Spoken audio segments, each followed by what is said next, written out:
it's like indie pop folk rock or something. It's like, I don't know, play guitar, I write my own songs. I talk about first-hand experiences.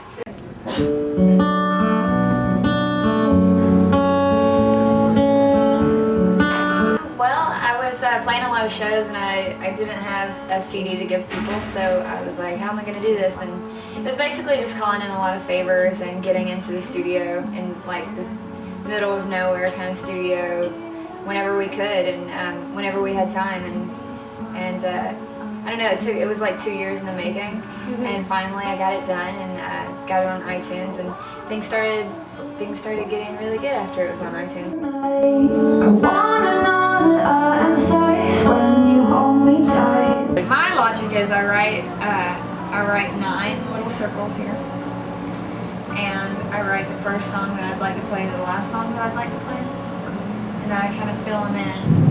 Like sometimes I have picky songs, and sometimes I have strummy songs, and I like to kind of separate them, move them around, so it's not like a bunch of strummy songs together and there's a bunch of picky. Is that how you define them? Strummy? Strummy and picky, yes, very Scientific. You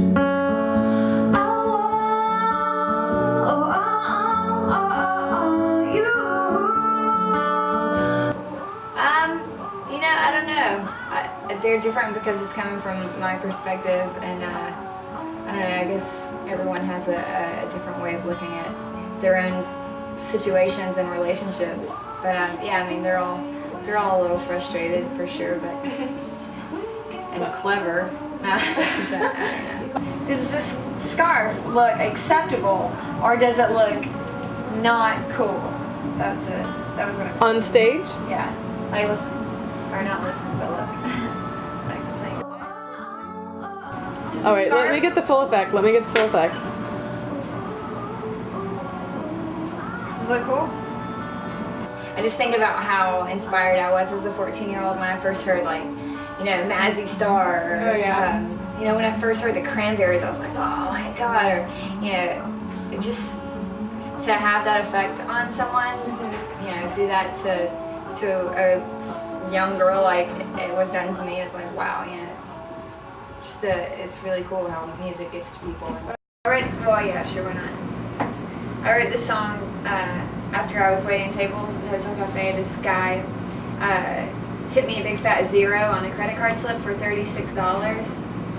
And I went up to him and I was like, excuse me, sir, would you like to, you know, reconsider your tip? And he was like, maybe next time, you know, like, hit me up against, like, the shoulder, like, flicked me.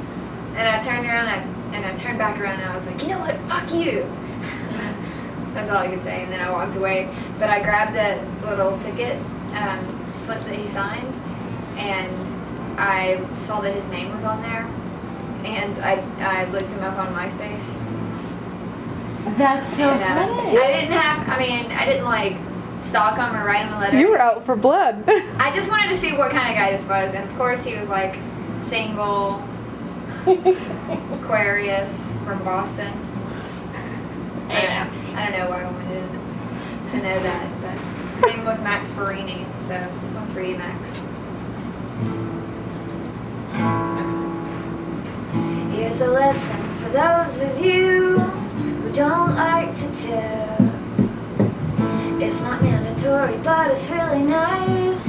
20%, you gotta fucking tip.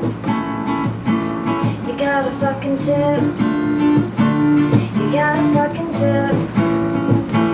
You gotta fucking tip.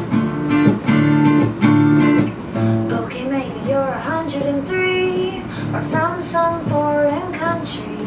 Tip. You gotta fucking tip.